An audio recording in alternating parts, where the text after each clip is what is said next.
Welcome to the Safety Doc Podcast with your charismatic host and prominent safety expert, Dr. David Perodin.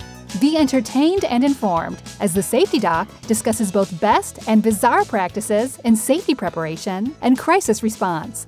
The truth will keep you safe. Follow Dr. Perodin on Twitter at SafetyPhD. This is Dr. David Perodin, and I want to thank you as we begin another journey into school and community safety. If you're looking for industrial safety expert, Appalachian State University professor Dr. Timothy Ludwig, please visit www.safety-doc.com. Again, that's Dr. Timothy Ludwig at www.safety-doc.com. Hi, everybody. This is David Perodin, the Safety Doc, and we have Safety Doc podcast 62 today. Very special show with our guest, Justin Dooley. We are going to talk about what to do when you are first on the scene of an accident, and then we're going to expand out from there, including some winter weather survival for those of you in the cold weather states. And actually, I have friends in Arizona who have said they've had freezing rain and things like that too. So we're going to talk about some safety things for your vehicle, some approaches, stuff like that. So Justin, welcome to the show, and if you could tell us about yourself. Well, thank you for having me, David. My name is Justin Dooley. I work with Dr. Perodin here at the Wisconsin School for the Blind. I'm a child care counselor, and I'm here to share a story from this past summer. Yeah, so let's get into it. You told me this story, and I'm thinking, I don't know how I would respond if I was in your shoes, and I think it was dress shoes at the time, so maybe you can tell us that story. Yeah, and I didn't know how I was going to respond either. Oh, right.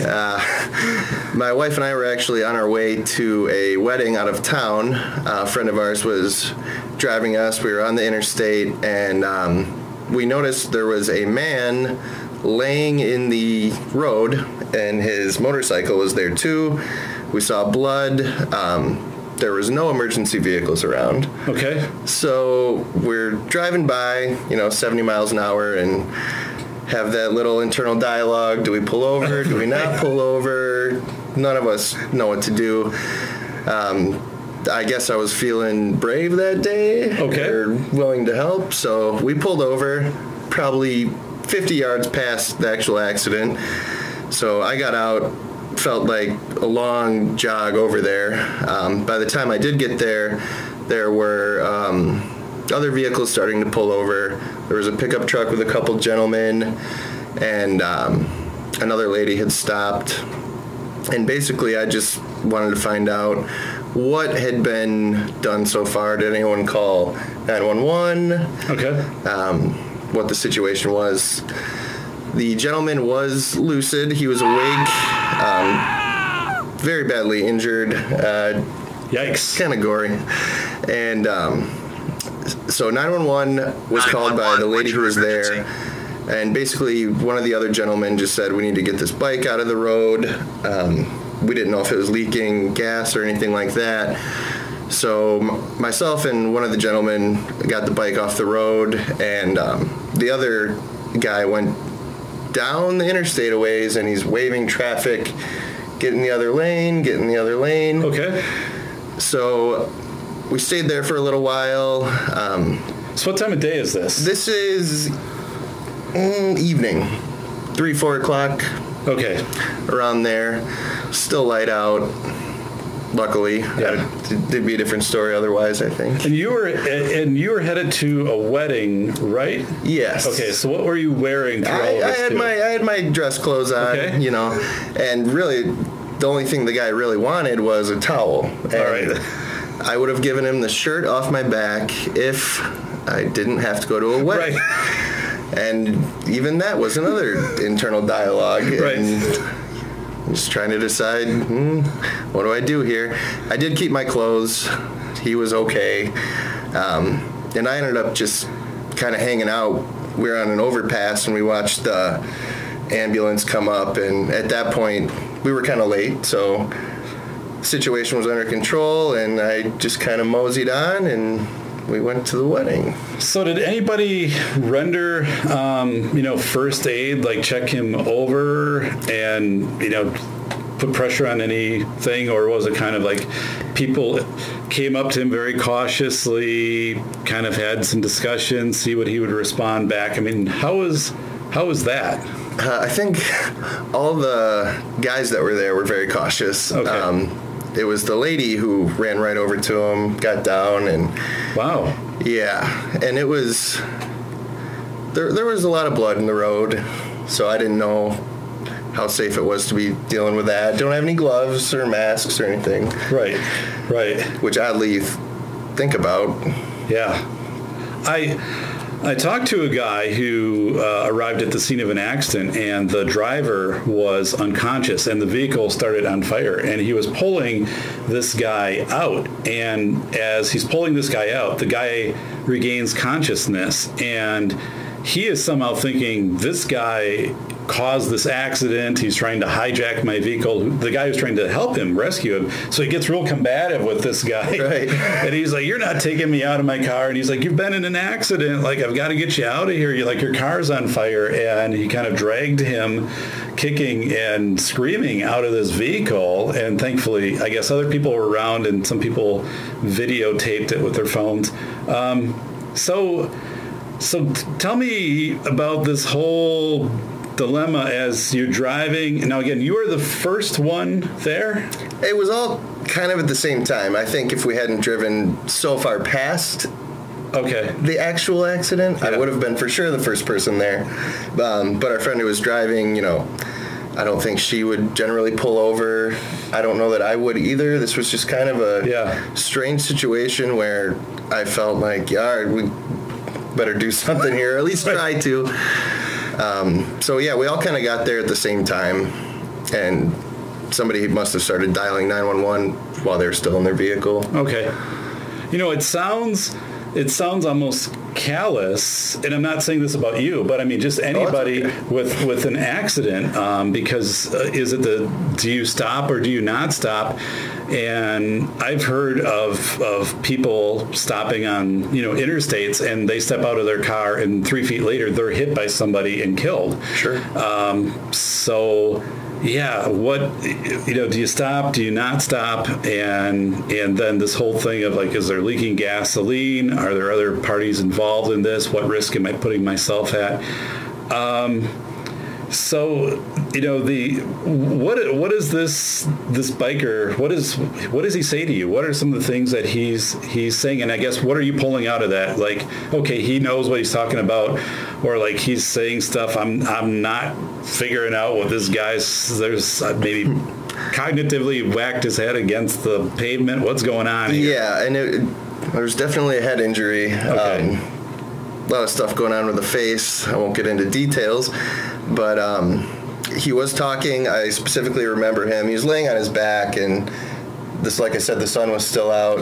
Yeah. And all he really wanted was to get the sun out of his eyes. So, I remember the lady who was working with him, eventually, her main thing was just standing over him, creating a shadow. That was really all he was asking for, and he was pretty calm, actually. Okay, just get in a shadow, get the sun out of my eyes. Yeah, he knew the ambulance was on its way. It wasn't Dracula, right? Because during the day, you gotta watch out about that. Hotel Transylvania. Yeah, he would have disintegrated. Right. So not enough time for that to happen. No. So at any point, does he present as being a little confrontational, or does he say things like, don't call an ambulance, or? No, he was grateful that we were there and the ambulance was on its way. I'm not sure what happened, if he lost control or if he was clipped by somebody, but his motorcycle was facing the opposite direction of traffic. All right. So then you helped pull the motorcycle off the road. Yes. Okay. And then somebody went down to direct some traffic of kind of slowing people down and saying, hey, like there's an accident scene up ahead. Now, did they have anything that you're aware of, like a flashlight or like some, something they're waving around trying to get people's attention or anything? No, just body language. Okay. which is waving and same sign for stealing second base. Back with the Milwaukee Brewers in the mid-'80s. But, wow. How long did it take for the ambulance to arrive? What'd you guess? It felt like a long time, but it was probably only like 5 minutes, really. So they were there pretty quick. It was weird because we were on the overpass looking down, and they actually had driven past the exit, had to back up, drive over the median, and then onto the ramp and come around. Wow. So we're all kind of up there like, no, we're up here. And, of course, we're like, these idiots. But and then they drive up the side, and it's kind of like a ramp, and they fly over, and wow. Yeah, and I'm kind of like, well, okay, they're here. I'm late. If I stay, I'm probably going to end up having a long discussion with the paramedics. So that's the thing is, does anybody start to try to document what's going on, like record or like get this guy's name? Or did you see any of that going on, like trying to learn more about him? Like, yes, hey, they were. They found out his identity. It was the lady who was, right down there with him. Kind of tending to his wounds the best that she could. Right. I think they got his name and, some family members, and they're going to try to reach out to them. Because no videotaping or picture taking, which we would be, I don't know. Would that be the thing to do? Well, yeah, I mean, let's talk about that. Because I'm more and more, the stuff that I've read, people I've talked to, it's taking pictures at the scene of an accident to help with recreation of the event and then also to timestamp the event. And what happens, though, on the other side of this, Justin, is, like 10 people set up and they basically are taking pictures from different angles and filming this and no one is doing anything. It's like, it's this great documentary of Pete and his wipeout, and one person is helping him while 10 people are recording it. So I think I would, now this is what I think, like what you would actually do when you're there. But this is something like we talk about right now. I think I would recommend taking some photos of some different angles, because then you have points of like, okay, here's a tree behind him, so like we can recreate this. Like, I took this angle like when I was lying down over here, and I don't know what this is in the sun, but taking some different angles, I think that helps to recreate that scene. And first of all, trying to attend to the person, and if they're lucid and stuff like that is the number one. Right. So let me ask you this. So, I mean, what do you think if you would have come up and the person is not unresponsive? Would you have done CPR or done any? Which. And I don't know. CPR certified here at the school. Yeah. It's I'd like to think that I would, but like I said, with all the blood, and you just don't know. And it's not something you ever come across. It's like once in a blue moon. Right. So to have an actual plan of what I would do, it's hard to say. I'm honestly probably not. Thank you for tuning in to the Safety Doc Podcast with the nation's leading safety expert, Dr. David Perrodin. Author, radio show host, university instructor, researcher, expert witness, and consultant. Powerful testimonials. Dr. Perrodin has a strong reputation as the go-to safety consultant, and he was still able to exceed our expectations. When we went looking for an expert in the field of crisis preparedness and prevention, David was the single person we pursued. Not easy stepping into the touchier subjects of life, but Dr. David pulls it off. Take a listen. Now, back to Dr. David Perrodin and the Safety Doc Podcast.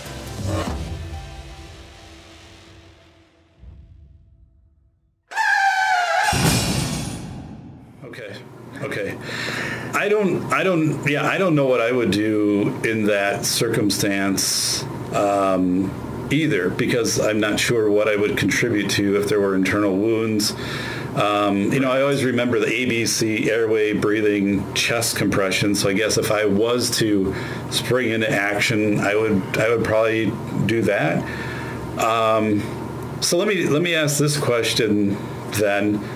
You leave, and what are you thinking? What are the first thoughts you can start to remember now? Of like, yeah, we got a mile away, and I was thinking this. Later that night, I was thinking this. I was talking about this at the wedding. A day later, I was thinking this. What were some, when you thought back on this, what were memories that were coming in, or things like, I wish I would have done this, or I'm glad I did this, or I can't believe I did this? It was a lot of I can't believe I did that, and it was the same with my wife and her friend. They were surprised that I wanted to pull over. Yeah. But as we left, I did feel good that I stopped and, tried to help out, and, most importantly that the gentleman was all right. I was also kind of thinking, I wonder if I really should be leaving right now, since I did get involved. I didn't know if I should stick around and talk to the authorities. That seems like something that you're supposed to do. Right. Yeah, that would be... So maybe we're going to get followed to the wedding? I don't know. That would be probably, my take is that the officers are going to say, okay, tell me your role in this. And it'd be like, I was the first person or one of the first people to arrive. Here's what I saw. Yeah. Here's what I did. And then maybe I'm sure they would ask, like, what's your name and stuff like that.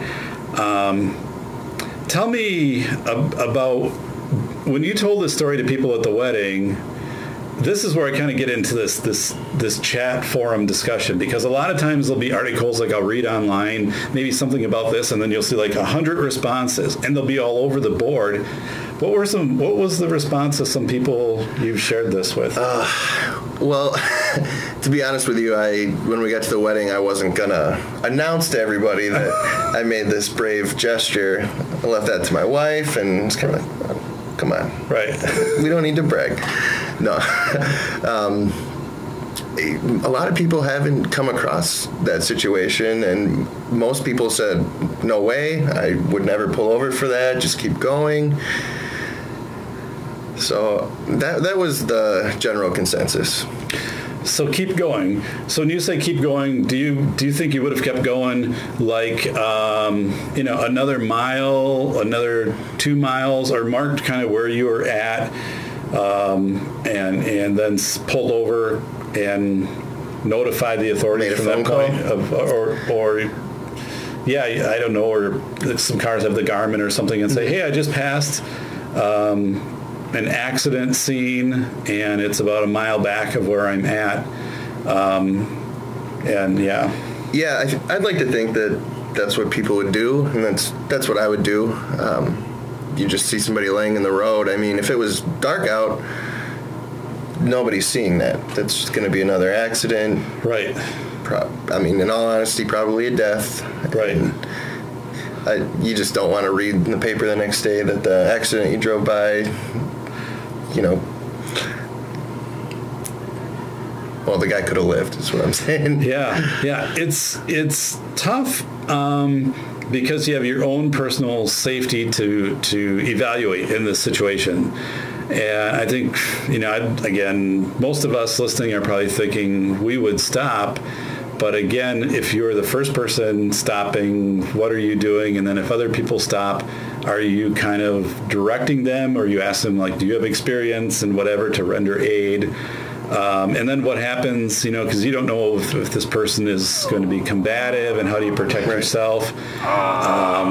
So if this happens again, so hopefully it doesn't, but let's say this happens again to you in a month, how does this change your reaction? What have you learned? What would be different? Well, I was surprisingly calm when it happened, and when the people who were there, me, the two guys, and the other lady, it all kind of just came together. We were very quickly figured out, okay, what's been done, Is he okay? Stuff like that.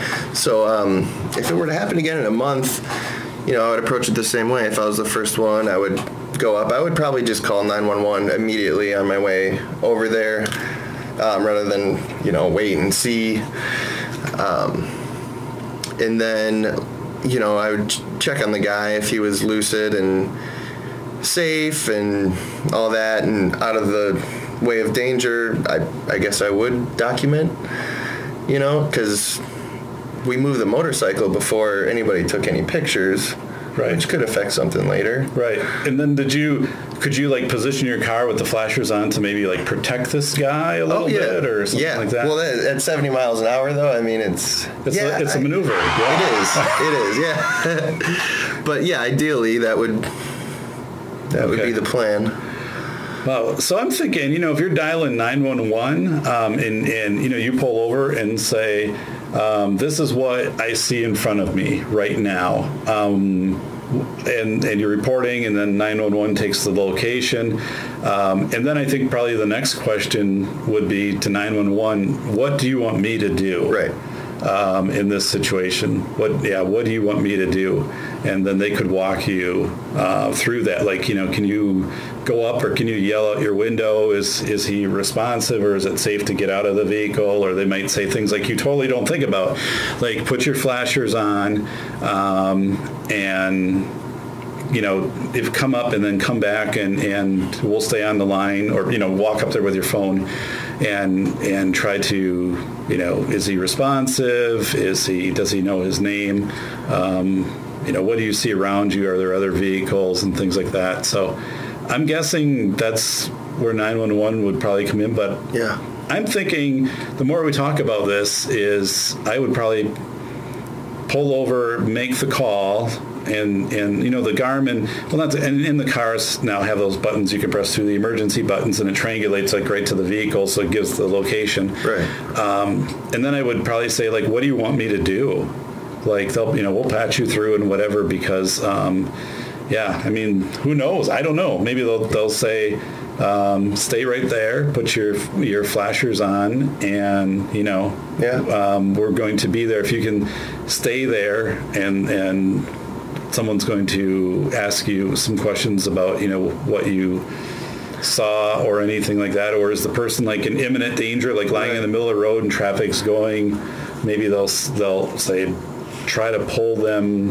And even in that situation, though, it's hard to diagnose how much internal damage there is, right, and moving to the body, That's where I would say if you did that, and for those of you, the safety doc is not checking his phone, but this is my timer for this show. But I think then you'd be protected by 911. I mean, because that's a recorded call. I mean, so if they're telling you, if you're seeing this person out there and we want you to move this person, I would guess then you're fine. I mean, even if you move them and it's like, and you've done some damage. Well, yeah, they're also in the middle of a road with vehicles driving by at 70 miles. This is true. An hour.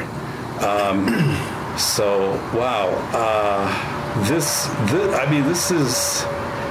Any of us could happen upon an accident. That's the thing.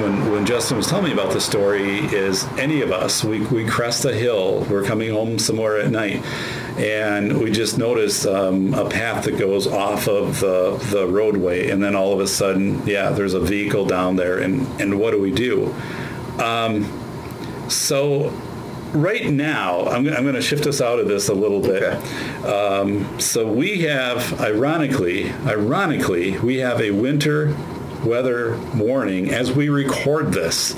Now, it starts, I believe, in 3 hours, and now they name them, which I've never seen before. Lived in Wisconsin my entire life, in northern Wisconsin, where it was just a snowstorm or a blizzard or whatever, and this one is Snowstorm Mateo or whatever. I don't know, more personal merchandising, I guess. Yeah. Keep up on, get my Mateo sweatshirt and things like that. I survived Mateo 2018. Well, we got the email saying, a lot of tomorrow's in-service is canceled because Mateo came to town. I'm like, this guy? Every time Mateo comes to town, this happens. And it's, Nothing but trouble. Nothing but trouble. So at least they gave us a day ahead. But I'm like, Mateo's in town? Oh, come on. You just take it down. Stay off the road. Stay off the roads, Mateo. Just take it down and chill. And Mateo's not going to stop for you either. He sees you on the road, you're pretty much on your own. Oh, yeah. That's just the way Mateo is. But on the other side, if you don't cross him, you're in good shape. So no eye contact with Mateo. You just kind of keep going.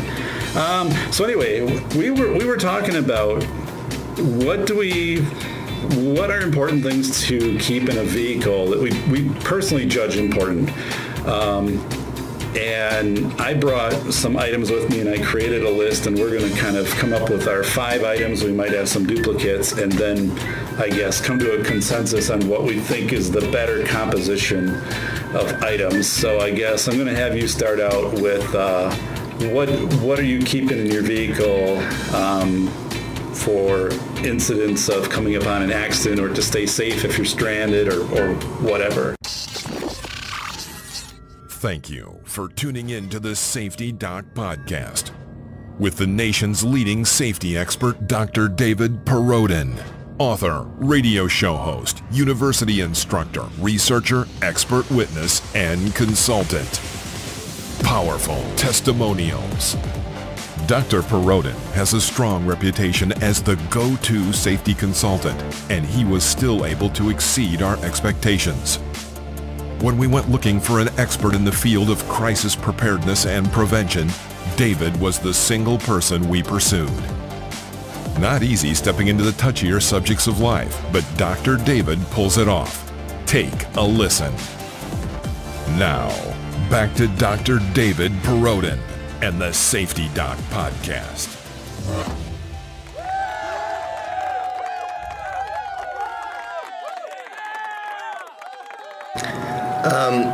Well, I did put quite a bit of thought into this, and, from personal experience, it's always been jumper cables since I've had battery problems a lot. But I think revisiting it, I would really want, and looks like you brought one, a backup charger for devices. Yes. So I have it right here. This one is made by Jackery. But this will charge my cell phone multiple times, and it's really cool because it has a USB plug, and I don't know, and it's all metal too. Like, this thing you could drop. This is a thing too. Like, if you have to leave your vehicle and walk somewhere, that's, and you have your phone, and what if your phone starts to run down in a charge, or for some reason your vehicle is disabled where the battery, you can't get the charger to work for the battery. This thing is awesome, and it will do multiple charges. It's portable. You can drop it. Not that you want to. But yeah, there are a number of them out there. This thing cost me $30. I also take it biking when I do bike treks, and it's a fast charger. So this thing will charge up a phone in 30 minutes. So yeah, this one, you can go on Amazon, find different models. Again, this one is Jackery. They donated massive amount of these to the Cajun Navy Relief for Hurricane Harvey and also for Hurricane Irma. So just a plug with that of a really good company as far as a good steward of doing good things. Yeah. So yeah. Here it is. I recommend, and I probably had this 2 years. So it's new to me, and I'm really glad I've had it because I did use it once on a long bike trek where I had a bike accident and needed to recharge my phone. So yeah, definitely. Okay, so this is one. I've got this one. You claiming it? I'm claiming this. Mateo has the same thing he carries with him. Yeah, I mean, I put that at the top because I think this whole story is a perfect example that I don't necessarily know what I'm supposed to do in an emergency situation. So if I can get in contact with, the people who do know what I should do, I'm putting that pretty high up on the list. you want to see what I brought? Yeah, I want to see. Let's go through Justin's things. Well, this is just a first aid case, but it's called the Justin case. Got it for my mom for Christmas. Okay. She did she have that sewn on for you? No, she found it, and she likes to get me stuff with my name on it because it's. I like it. She's like that. Yeah. So inside we've just got Band-Aids, gloves, gauze sponges. I thought I put gloves in here. Ice pack. I should probably have some mosquito bites. Oh, mosquito bites. Okay. Not an EpiPen, but it's get rid of the itch. EpiPen would be good too. An EpiPen seems to be a great idea with a number of allergies. Something I don't carry, but to acknowledge. Do you have it's like a stretchy band that you can go around, like an ace bandage? Yeah, something like that. Don't know. Okay. I have gotten into this fairly often, but I don't believe I have an ace bandage in here. Nope. So it looks like a pretty good supply. Pretty well organized too, as you can see. Yeah. So how often do you check to make sure nothing is substantially outdated? It's like, this is from the Korean War. This was on the Cobra. Yeah. Just wondering. Never. Okay. I ran into the same thing. I had an actual kit that I made, and it was like a Christmas thing, maybe, 7 years ago. For all the family members, I went and I bought bandages. I ordered some things online and did the industrial free Ziploc bag and put a date on it. And then, of course, gave it to everybody, and it never got updated, and things expired, and things didn't work anymore. Nothing was sticky, and ended up throwing most of the stuff out. Didn't even know I had it. Totally forgot about it.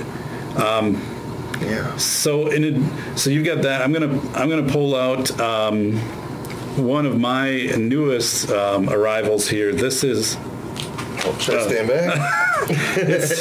It has its own holder, which I don't know where you mount the holder in the car. That's the question, because I'm not going to screw this in the side of my car up on the roof or anything like that. So it has its own holder. Gift from my mother-in-law for this Christmas. An orange windshield or side window shatter device. And then, so it feels heavy, definitely, I'm pretty sure, this would do the trick, because glass is tempered and it's made to shatter, into 1,000 pieces, and the pieces then don't cut you. But, so it's an interesting thing because it's kept in my glove compartment. So if I were to help get into somebody's vehicle, I could probably do it. If I had to get out of my own vehicle, I'm not sure I could probably get the glove compartment open, find it, maneuver it, that type of thing. Yeah. And my parents actually have a regular hammer in theirs, and they always tell me, and my parents are, 76 and 80. If we ever drove into a lake or into a river, we would use this to pound out the window and whatever. I'm thinking, well, if it hasn't happened so far for you, and also I'm not sure that is the best option to get out of that scenario. It's just, low prevalence and a regular hammer. So anyway, I'm going to flip this thing around. It has a seatbelt cutter. Oh, nice. On this side, which is an awesome idea, because, it's hard to, if you can't unbuckle somebody out of a seatbelt. Allegedly, that's what it says, and it does look like it has a blade in there that you could cut the seatbelt. So I think that's kind of cool. And again, it's orange, and it seems pretty hefty. I'll let you have it, and I definitely think we could do some damage with this. It might not be even a bad self-defense thing if you found yourself in some bad. That story you told where the guy's pulling the other gentleman out of the car and he starts fighting him. Maybe you just put it in your pocket or something. Because if you hit somebody with this, not to cause substantial harm, but this might be a way to at least escape from somebody. So yeah, I think there's some pretty cool uses. So that's my second item. So what else you got on your list? On my list, I think I'm gonna have to say probably jumper cables next. Okay, jumper cables. You finding you needing to use those? Yeah, it's just I've needed them so much. Historically, I gotta have them. So you do own a 1988 Chrysler LeBaron, is what you're telling me? No. It was an '89 Thunderbird that I sold for $75. All right. I was sharing with Justin. I had a 1988 LeBaron, which was the most spectacular car when the temperature was between 40 and 75.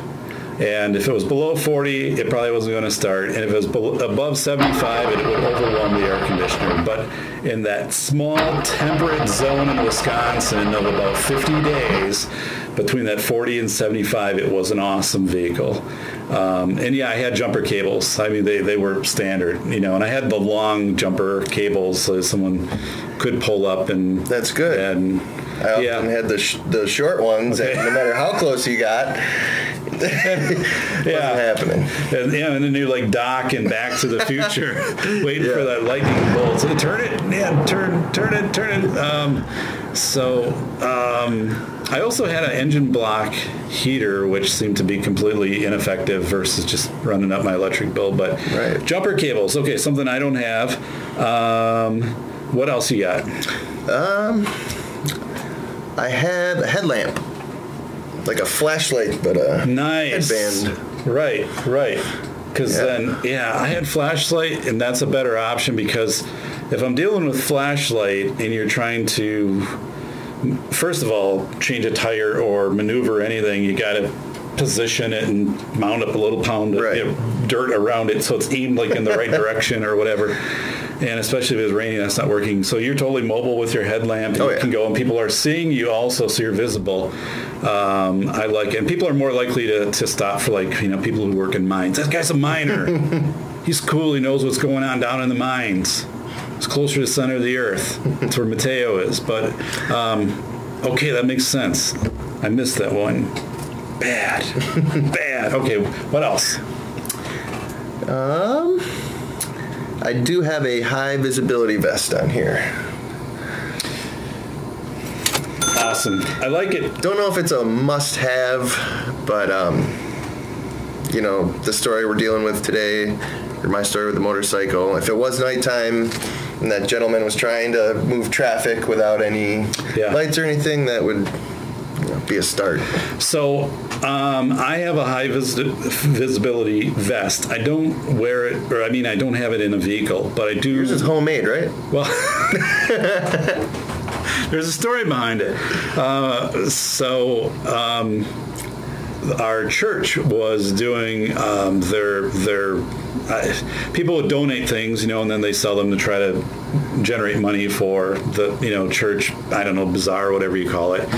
And the priest is a good friend of mine, and we're kind of going through some of these items, and somebody donated a XXL safety vest.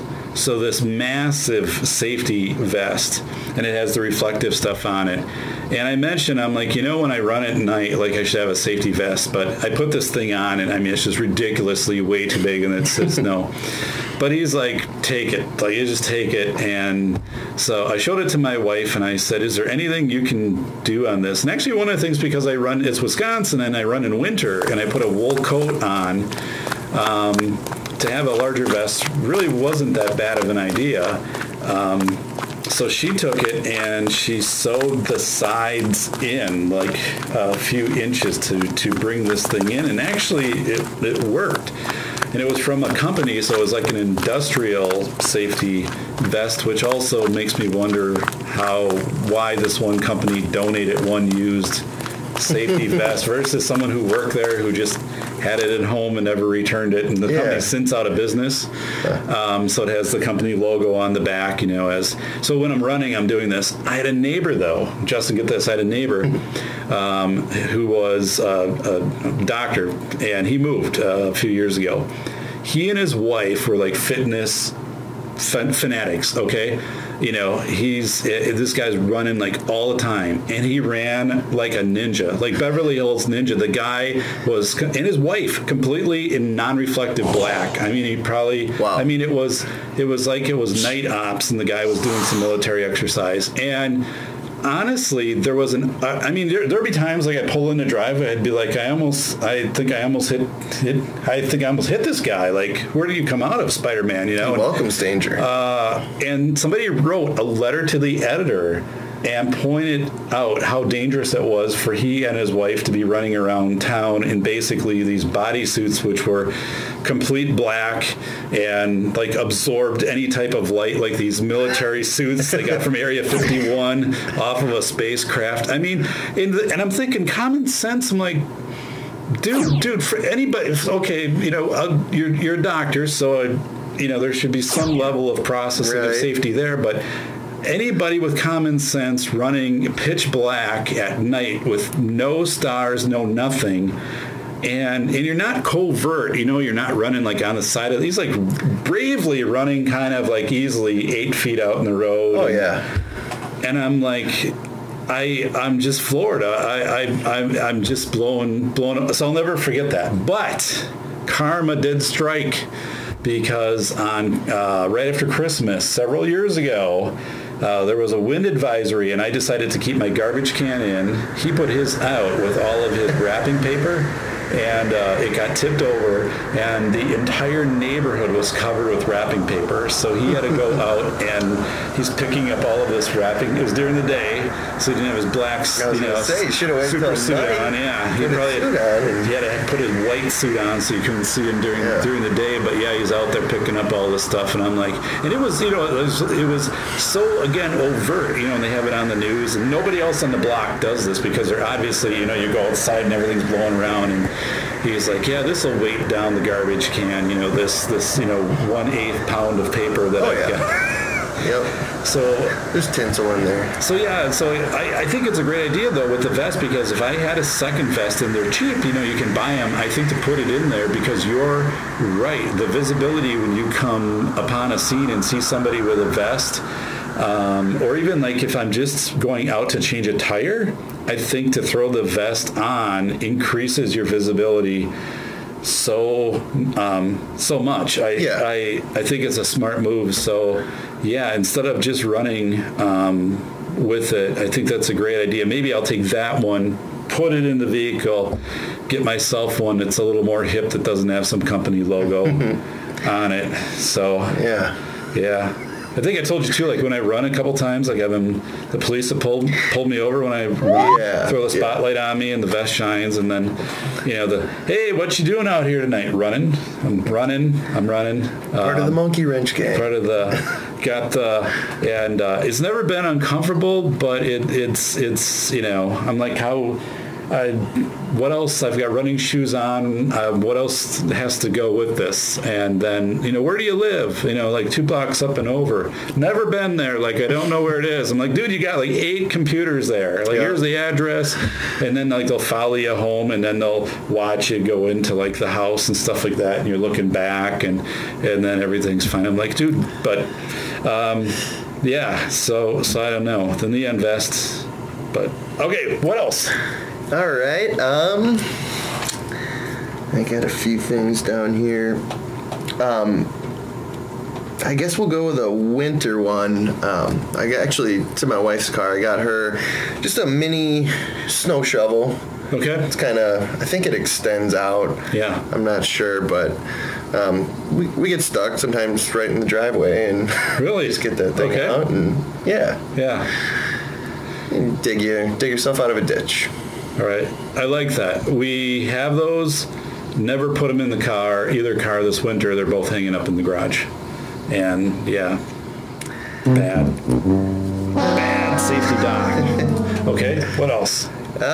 This one's kind of goofy, but since we are having Mateo come to town and it's cold and you might be, in a rural area or something, I put a Snuggie because I've seen a lot of, bring extra coat or towels or clothes or whatever. Snuggie's all that in one. Yeah. Not a plug, by the way. Okay. So I'm kind of with that in the fact that we have numerous fleece blankets. So, you can kind of maneuver those into a Snuggie. Yeah. So I do probably have like 2 or 3, fleece, not very expensive, but fleece blankets that we have in there. And then I also have a heavier throw rug that somebody had made, and the purpose of that would be like if I need to maybe change a tire or something over some pretty rough terrain, maybe stones or stuff like that. If I put this down, like I know my knees will be protected, and I don't know what else I would use it for. Okay, yeah, the Snuggie. I'm totally with it. Gotcha. Anything else? Yeah, just some practical things. I think should keep water. Yep, I've got it on my list. You do? Okay. So, what's your thought? So here's my dilemma personally with water. In summer, the water, well, I mean, if you just have the water bottles, the trunk heats up to 155 degrees, and then I'm not sure if it's leaching chemicals out of the bottle. The containers, everything. So I'm like, oh, thank you, water. And you take one swig, and boom, you're done, because now you have, whatever it is. Carcinogens. Whatever's come out of that, and it's, this hot water. But, and in winter, it's like, great, I have a solid block of ice. Cube. So... that is the trick, isn't it? Yeah, it's all in the container. So, what do you store it in a container that's other than the water bottle it comes in? I would. I don't actually have water stored. This is just something I've decided would be a good idea. I don't know. Maybe a Yeti, would that work? Or would that just turn into an ice cube too? I don't know. I think it would either like keep it hot, do a great job keeping it hot, or do a great job keeping it cold. But yeah, I don't think you'd run into the leach issues with it. I definitely see that. So yeah, I mean, hydration and having water is going to be so key. Or even like if you come upon an accident. Well, I mean, right, like I'm calling Rampart, it's like, I don't know, do I give the person water? Then you go back to the 911, it's like, I just gave him water. It's like, what? You did what? No. Tell us you didn't give him water. All right. You didn't really do that, right? Nobody, you know better. Like, you don't give water to somebody who's had internal injuries because I'm like, I don't know. You just tell me this. Yeah. But yeah, I think for debridement, like, it'd be important too to at least try to clean off the wound somewhat. Yeah. I had a pretty severe bike accident 2 years ago. I mean, it's kind of a fuzzy, weird experience. And literally was knocked out, woke up on the road, bike's there in pieces. High-end bike, it's like a 70-mile trek, and I had like 15 miles to go on my way home. My wife and daughters are down by her mom's visiting. So I evaluate myself, and literally I've got stones embedded in my arm and my leg, and I thought my arm was broke. Totally thought my arm was broke. I sit down on the side, kind of evaluate the situation, drag my bike, what's left of it, my prized bike.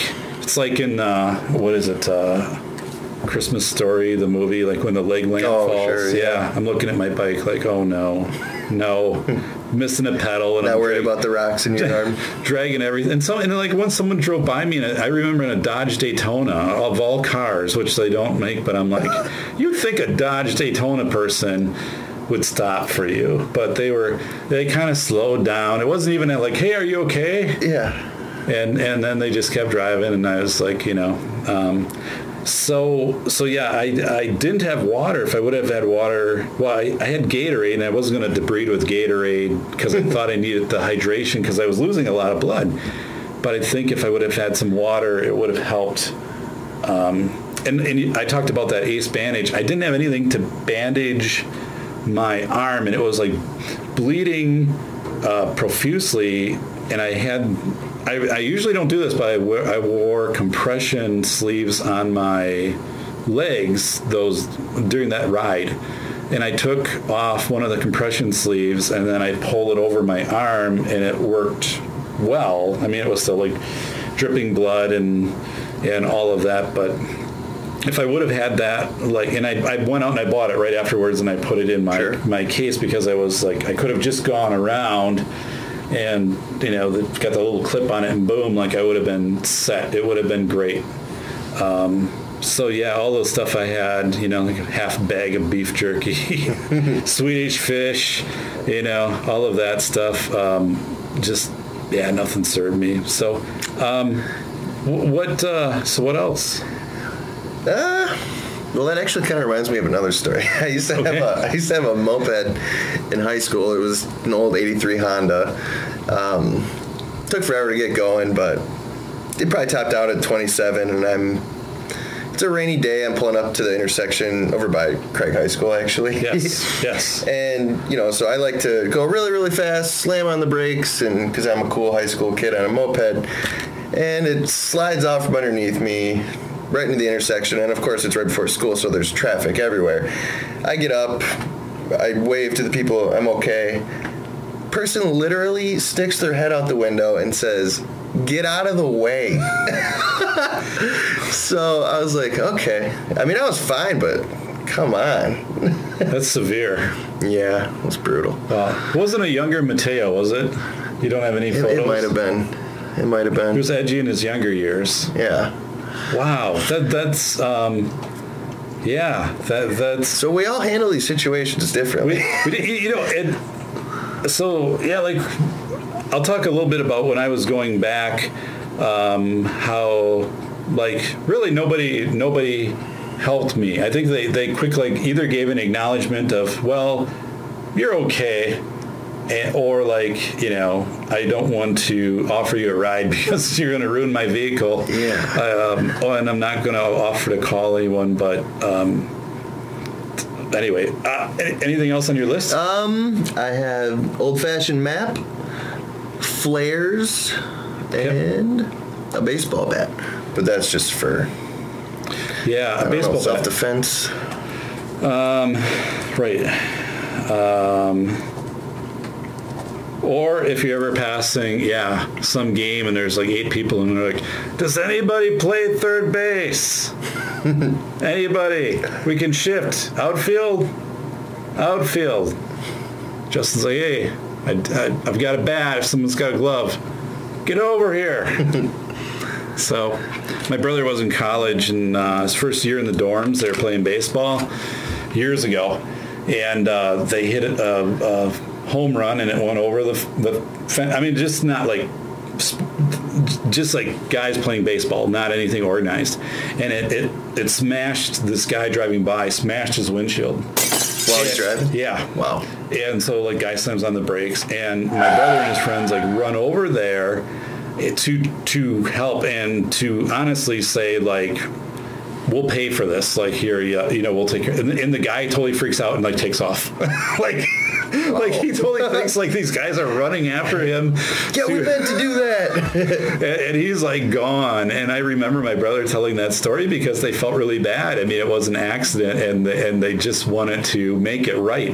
And as soon as this guy saw these college kids coming at him, he's like, I'm out of here. And this was 1980, I think. But okay. Wow. So a couple things I've got on my list. I have a tire pump, and good one.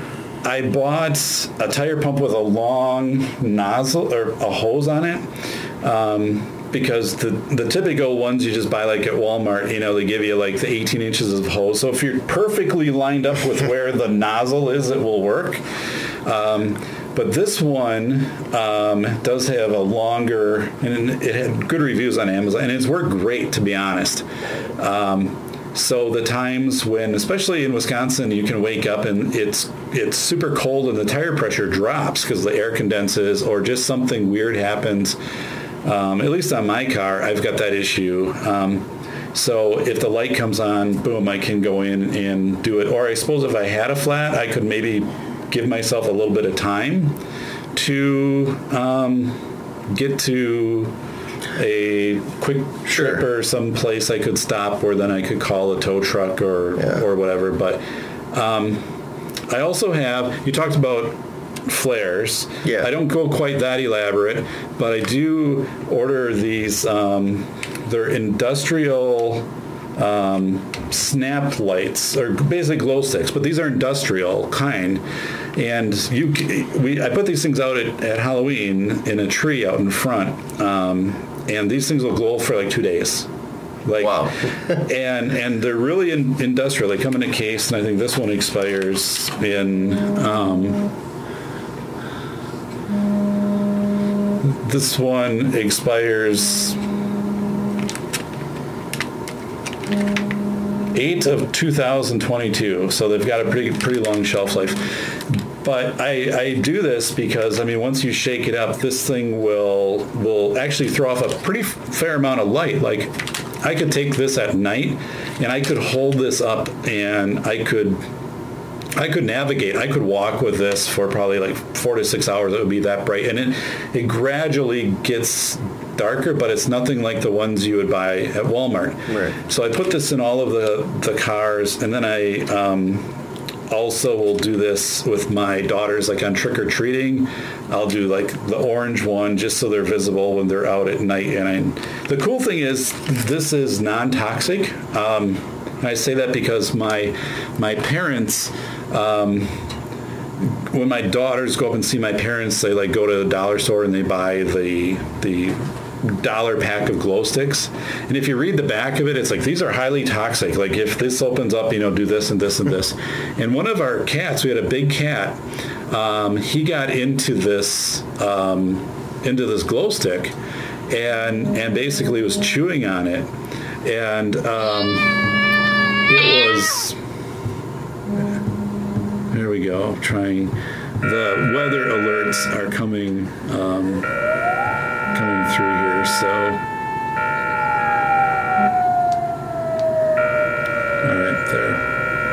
all right, that takes care of that. So what, missile alert Hawaii? No, come on, I don't need to deal with that right now. But yeah, so anyway, I'm out running, and I come in, and my wife's like, the cat's got like all of this stuff, and the cat was chewing on this. And so we pull out the pack, and it's like, it's toxic, and the cat isn't having any adverse reaction. So thankfully that didn't happen. But we're the only way we can clean the cat is to turn the lights off, and the cat's glowing. Of course. and it's a large cat, and the cat's trying to lick itself, so we're trying to do that and get towels and wiping down the cat. Oh my gosh. And then it gets on our carpet, and then we get it off, and everything turns out okay, but this glowing cat, it's the goofiest thing. And then pulling the package out. So non-toxic, and then I thought, though, like, Justin, I don't know if I were to like abandon the vehicle, I would probably leave this in the vehicle, so people passing by saw. I mean, you leave your flashers, I guess, if they would work, but then they don't have antennas anymore on vehicles, really, so I don't know where I would attach this, or like if or do I take it with me or put it out in the road? I guess I struggle with. So anything, any little bit will help. I'm wondering if I should have like a little piece of rope or something that I could tie, but then I don't know what I'd tie it on, or just like put the rope in the trunk and it dangles out the back of the trunk so nobody runs into it. But because how many places are there on the interstate where there's either no room to pull over or and just where we are at, like there's interstate construction, like one of the main interstates, and they put up the concrete portable barriers, 2.5 feet over on each side, so you can't pull over, and it's horrible. I mean, it is. it sharpens your skills. It sure does. It's like you're being trained, and eventually, they're going to divert you off the highway in a couple months and saying, this has all been a training exercise. Yeah. We're sending you over to wherever where you got to drive through like this incredibly hostile area, but you can do it because you've passed this, which is 10 times harder. So I feel like my skills are being honed. I drove to Orlando last March, and honestly, the interstate driving here in the goofy setup, and they used to put signs out that said like lane change ahead. Don't even bother with that anymore. And there's lines painted over each other. And then they have the thing that tries to ground down the line, so then it looks like it's a black line. Yeah. So I'm like, is this like part of, is this Ancient Aliens that crossed? Is this a crop circle? It's in the middle of the road. Lines are all over the place. I mean, then there's always a cop parked right there just to make you feel extra uncomfortable. And I always look forward and kind of do the head nod of thinking maybe if there is any consideration of pull this guy over. Well, he did a head nod. So I'm okay with that. And so far, it's worked. But yeah, it's confusing. I mean, it literally, sharpen your mind and get rid. So that's a situation where if something happened ahead of me, I'd be like, I can't stop. I mean, if I stop, I'm going to get hit by a semi. I don't even know where to pull over, to be honest. Like, I have no idea. There's no mile markers. There's no nothing. I don't want to try to grab my phone and make a call while I'm driving, while like everybody else is going to be hitting their brakes and watching this. So I think probably the bottom line of this is like to take care of yourself. Try to maybe identify where the situation happened. I guess if you have that GPS Garmin thing, which I don't have active anymore on my car, but or what the OnStar and that type of thing, which was kind of cool. Like when I bought my first vehicle that had OnStar, like I used it like relentlessly the first 24 hours. And OnStar, like where's the Perkins like around here and stuff like that, and they're really cool because they want you to use the OnStar, but then after like the first 24 hours they kind of cool off on their side. They're like, dude, figure this out. Like, I'm just lonely. yeah.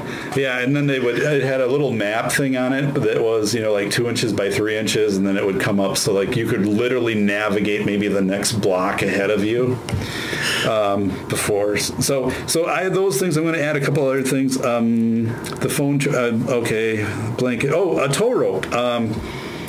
I once went off the road and just slid, hit a patch of snow, slowly kind of slid, but went into a ditch, didn't do any damage to the vehicle, but I couldn't get out. And I had a tow rope that somebody gave me for Christmas. It's like a nylon tow rope, and a farmer came out and asked me if I needed to be pulled out of the ditch, and I said, yeah. So I hooked this tow rope up around the axle, which I'm not even sure if that was the right thing to do or whatever, but it worked. It worked. And he pulled me out for like $10 or $20, and that was it. I'm not sure today like that would fly, but it was cool. Was that his stipulation? I'll pull you out, but you got to give me $10 or $20. After he pulled me out, he came up with the turn. I think he would have pulled me out anyway. He was a pretty good guy. And actually, I think it was like $10, and I only had a 20.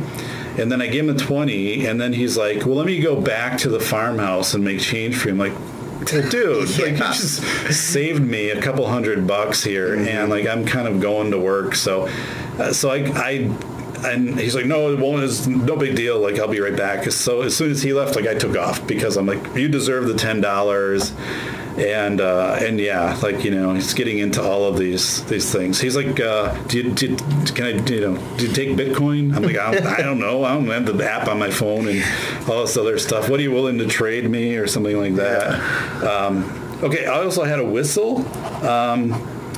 And, I think, obviously, to call attention to yourself, or if you end up, I can't think of anything unless you sink on the Titanic and you're on a floating board and you're, the lady, her name's not Rose.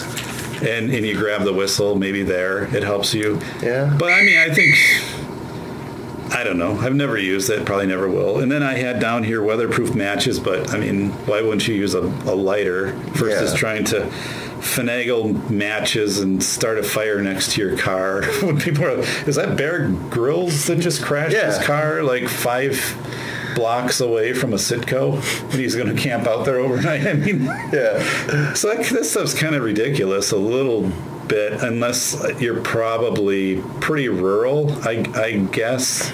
I mean, when I made my list, I was like, any scenario. We could be up in the mountains. I don't know. Yeah, I didn't think, I mean, so there, I think, the weatherproof matches, and I'm pretty confident I could get a fire going. I think I'd be okay with that. And then I put in, and I don't have it, it's just a first aid kit, and it would have this similar things to what you have. And I would probably, if I didn't have that ACE bandage, I would buy like an extra one and throw it in there, just because when I was in that wipeout, it was so helpful to me. Like, it was just big time. Yeah. I didn't have it. Like, it would have been helpful to me to have that. So I want to get into, kind of as we wrap up, first of all, like, what do you think? Like, out of our items here, was there a winner? Was there a second place, or was this like we got to do a hybrid of 5 items, or what was your thought here? Ooh, I think we probably got to go hybrid. I like the Charger for sure. The tire inflator, that is an actual item that I do have, and for some reason didn't put on my list. Okay, so I'll share that as well. Okay. What are you thinking? I like that. The first aid kit, definitely need. I think water has to be there, although, like, again, how do you store water? Somebody come up with something. Somebody needs, something on this. One thing I never thought about, like, I know somebody that has some of those MREs, meal ready to eats, that they pack in their car, that you can eat. So stuff like that. So I think we're in pretty good. I guess I'd keep the hammer, because I think, I don't know about the window thing. I guess maybe that would work, but I wouldn't want to be in the water in my car without that. Okay. And I'm thinking, even as on me, it becomes kind of a defense mechanism. I was sharing a story with Justin where I was biking this past year, area I'm very familiar with, but it's rural, and I came across an accident too. A guy wiped out his motorcycle. Older guy. Same guy. Same guy. And he's off the road, and the motorcycle is down into the ditch, and I don't see a lot of debris. And it's a short road, like, that he would have gone and then turned. So he couldn't have been doing a lot of speed. So I'm thinking something just happened where he, I don't know, wasn't paying attention or slid, whatever. And he's sitting down, so he's lucid, and I bike by him, and I stop, and I'm just like, "Are you okay?" And he's like, "Yeah," and he's kind of brushing off his jacket, and he had his phone, and I'm like, is there anything I can do for you? And he's like, "No, I'm okay." And like, I felt okay with it, but I didn't feel like totally okay with it, So okay, I mean, okay as in, this guy could stand up and just start being aggressive with me. Yeah. He seemed like pretty edgy. Well, first he just wiped out his bike, and he already gave me the "I'm okay," like, keep going. So I keep going about a half mile and get to the top of a hill, which I typically would stop at and set my bike to the side. There's like a little place that's wider on the side, and then take a little bit of water, stretch, and things like that. So I did that normally, and I see like some other motorcycles come up, and then a pickup truck. And what happens is they load the bike onto a truck and load him into the truck, and everybody disappears. So I'm thinking, this guy didn't report this. Like, there's some reason this was not reported. And also, like, I can kind of tell, like, they're looking up at me, like the 3 people, while I'm at the top of the hill. And the impression I'm getting is, okay, like, you better not be calling for 911 or any emergency. No we authorities. got this handled. No authorities. So, like, I was just, very clearly water bottle, no phone. Phone's in the bag. I'm cool. We're all good here. And it was just strange. And it was, this quick maneuver. Get him, get the bike in, gone. And, like, I think I went through, I don't even think there was debris. I don't think there was, there was nothing. Like, there wasn't anything. Wow. There was nothing left from this. It was like it never happened. It was interdimensional. That would be something to see. and yeah, so it was crazy. Like, a few things as we get into this. So there's a new trend up right now, and it's to do the dashboard cams. You've probably seen this, and you'll see bikers, and they have the camera on the top, and it's basically, well, I mean, part of it was to, like, hey, I'm going to bike my trip or whatever, but who wants to watch that? I mean, really. But it's in case somebody pulls out in front of me and there's an accident or they hit me. Now it's documentation. And the new GPS units have cameras built into them and SD cards, so they're always recording the, like, last 60 seconds of your drive, and then it restarts. And these are submissible to court. Now, what I've read is, like, they're submissible to the point of they can pull off your speed and kind of your location and some stuff, but it's not, they can't, like, give you the full context, but you can get some things, like if someone obviously, like, pulled out in front of you, or I guess maybe if someone was aggressive and was, coming at you. But so I feel really freaky, like, when I'm driving and I see, like, somebody biking past me and they've got, like, the helmet cam on. I don't notice it in cars so much because I just get used to it, and I think they're built into the units now in the mirrors where you really don't even see them. So any thoughts on, I guess, that society that we're entering, of knowing you're kind of always recorded? You're always being recorded? Well, I mean, I don't know how many times I've read 1984, but yes. That's the first thing that comes to mind for me. And there's always that argument of, if you're not doing anything wrong, there's nothing to worry about. But it's still, I think it's just kind of creepy being recorded all the time. And I get that there's, reasons for it. And you actually see a lot of those, like, videos on YouTube when people are getting pulled over by cops, and then you see the debate that goes on with, I'm allowed to do this, blah blah blah. You've seen those videos. Yeah.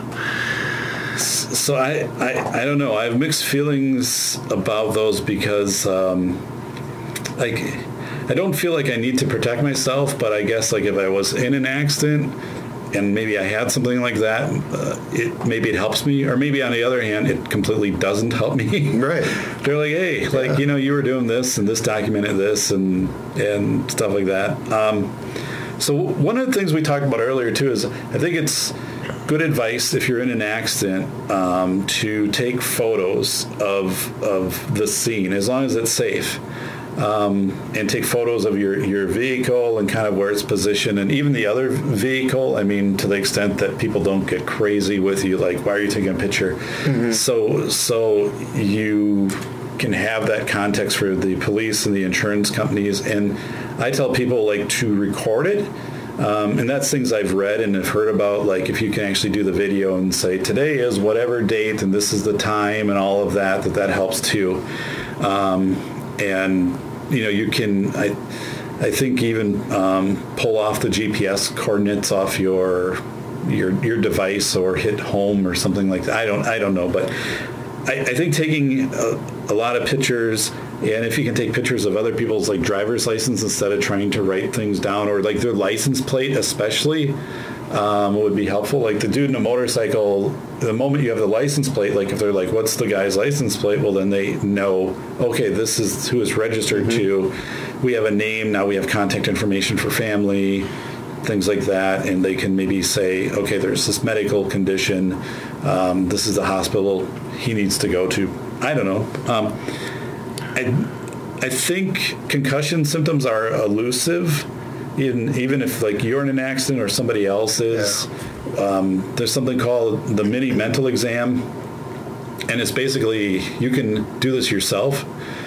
Like if it's, a friend or somebody you come across, or even like yourself, if you've been in an accident, you sit down and say like, okay, what day is it? What time is it? What year is it? What's my birth date? Where do I live? And if you're able to answer these things, then you're probably in pretty good shape. If you can't answer these things, then you probably do have some type of concussion issue going on. So I went through that with myself after my accident. Like I knew I could orient to place, although I thought I had some concussive type symptoms. But I was feeling confident enough where I could, get onto my bike and do the assessment and use the one pedal and the one arm hanging out and get myself back home. So I would recommend those types of things to staying safe. And probably the biggest thing too is, if you don't have to be on the roads, don't be on the roads. Especially with Mateo coming. And still the number of people I see texting, and even though we have the laws against it, but the people who are texting, and I frequently will tap, my taillights, be watching up ahead if anything is going on. It's interesting because my Garmin is supposed to give me traffic updates, which in Wisconsin, it never helps me out at all. But when we went to Orlando, we get into other states, it's always telling me what's going on ahead. 8 miles ahead, traffic slowdown, it was right on. But yeah, in Wisconsin, and there could be everything stopped for an hour, and there's nothing that's coming through. So, I don't know. And you can update those things too. It's another thing once in a while to update, because they change the road, especially the interstate gets all wonky. So it's like, you are not driving on a road, or there's, right. oh no, this has gotten serious all of a sudden. So, do you ever use Waze? No. What is it? Well, I'm not the best person to explain it, but it's basically like GPS, but I think the users can input information. Like, there's an accident here. Okay. There's a speed trap here. But also, I wonder, how are people putting this information in while they're driving? I'm not sure how it works. It might be easier then. Okay. I think, but pretty popular app. What is it called? Waze, W-A-Z-E. W-A-Z-E. Okay, yeah. Waze. Yeah, definitely something to check out. So, Justin, as we wrap up today, any other thoughts on, safety and first responders? Anything you want to share? Anything you're reflecting upon? Anything like we've talked about today? It's like that's going to change maybe how I do things. Yeah, I think I'm gonna dedicate some time to actually putting some of these things in my vehicle. Go through the first aid kit, make sure everything's up to date, and just be prepared, because you don't want to end up in a situation where all you need is an ace bandage and you don't have an ace bandage. Yeah, I think that makes a lot of sense. It's something I'm going to do too. I'm going to kind of go back into where I did do the packs for everybody. And you can buy these like solar blankets too. They're pretty cheap. A solar blanket, if you just imagine tinfoil, fold it down from the size of a blanket into a small cracker type square. Apparently, like you unfold these, it reflects like 70% of your body heat back to you, so it can keep you warm. You always see those, but I just can't imagine. I don't know. And I also think they work in sun too, like they can have that effect. Years ago, I was trained in wildland firefighting, and we needed to do, it was more of an industrial, but it was a similar concept. And if you were trapped and had nowhere to go, you kind of unfolded this thing and put it over you, and you try to go to an area where the ground was black, because that meant everything had been burned and there was likely to be less fire there. And you would get under this, and there was a chance then you would survive. A chance, although like not a guarantee. So I remember the fire blankets, but yeah, I've never done the solar blanket. And I'm sure like once you unfold it, it's done. Like it's, okay, fold it back up. Yeah. Get it back in. It's got a little Ziploc. It's Ziploc bag. Yeah. I'm like, yeah, that's, and thankfully, I mean, they were like cheap and stuff, but I don't know how that would work. So hearing you say that, it's like, of course you have training in fighting forest fires. The thing with that was back before the GPS days, and one of the things is I had to learn how to read a plat book, which is it's basically a map in a book, and then it would show this section of land, this section of land, this section of land, and it was a skill I just never developed. I could never do this. And I had the other stuff down like pretty well, but I could be like, it would be like there's a fire, it's out in the countryside over in this area. I'm like, I don't know, follow the smoke. Look for the smoke. If it's night, someone else has to take this on. This isn't me. What else do you want me to do? Like, I don't know. I'm lost. I don't know. I can't navigate this. Yeah. So I never could do it. A plat book was too confusing. Now it's the old, I guess they still have these, although like all the trucks now have GPS. All of the trucks have GPS, and they also have a secondary GPS unit on top where they're tracked externally by all times, so they know where the vehicles are. So that stuff is kind of taken out. And it's interesting too, because during like hurricanes and like severe weather and stuff, GPS still works because GPS pings to satellite. It's not cellular dependent. So even during Hurricane Irma, Hurricane Harvey, the GPS pings were still working. So that was the way like Cajun Navy could get in and some of the other rescuers. But yeah, the cellular networks would eventually go down. But the GPS systems are pretty robust. They just don't get impacted by that. That's good. So, unless solar flares, flying saucer attacks, whole different story. But yeah, it's amazing that GPS in a vehicle, or I don't know, because your phone is going to go to a cellular tower, but your GPS, like a Garmin type in a vehicle, is going to be very reliable in a severe weather event, or if you are stranded off somewhere, that's going to be your most reliable way to go. That's good to know. So amazing. All right. So I hope this was helpful today, and that you think about this ahead of time, because again, this could happen to anybody. You go around a corner, and also if it happens to you, or if your kids are starting to learn to drive. And I one of the things I think we surfaced that I didn't think about was pulling over, calling 911, asking 911 what to do, explaining the situation, and then letting 911 say, here's the next thing. And, if you can make contact, maybe do that or not, or if you pull a person from an area, or like, can you use your vehicle to whatever.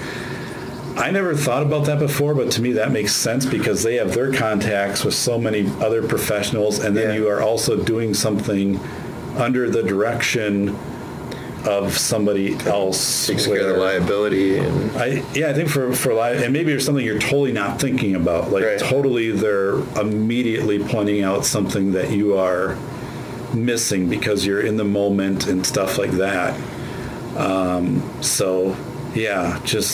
Just this is a fascinating story because, again, Justin, what really drew me to this too was this can happen to everybody.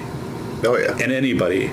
And not only that, you could be a bystander to this. You're out somewhere and boom, this accident happens virtually right in front of you or a block away, and you can be one of the first people to run over to this. And this can then transpose into what if it's a different accident, somebody falls off a roof on a house, or some industrial scaffolding collapses or something like that, and you're just happen to be there. Making sure you're safe, making those contacts, and I think we got a pretty safe thing here, and I got my hammer. And so we are going to wrap up this episode of the Safety Doc. Thank you, Justin, for being on the show. And again, we try to take away the rhetoric of safety, try to relate with what you're feeling, what we've felt, being very open with this, and things that are going to help you stay safe down the road and help you process through things. And you know what? None of us you're going to have situations you're going to run into, you're not going to know, but you're going to react. And one of the things, too, is, when you're if you come onto a scene, you act, you take some, action, whether it be calling 911 or something like that. It's not where you're pulling up, and so many people now are taking their cell phones and videotaping things, and I've just been hearing so much about that too. So interesting. Especially since YouTube demonetized, forget about that. You're not going to get enough hits. It's just not going to happen. So, all right, well, sir, have a good rest of your day. Prepare for Mateo. And I am going to pack up and hunker down for the night and get the snowblower ready for tomorrow. Yeah. And load up the Snuggie and get in the Snuggie and make sure I am all set here. So again, I appreciate your time today. And again, thanks, Justin, for being on the Safety Doc podcast. Thank you for having me.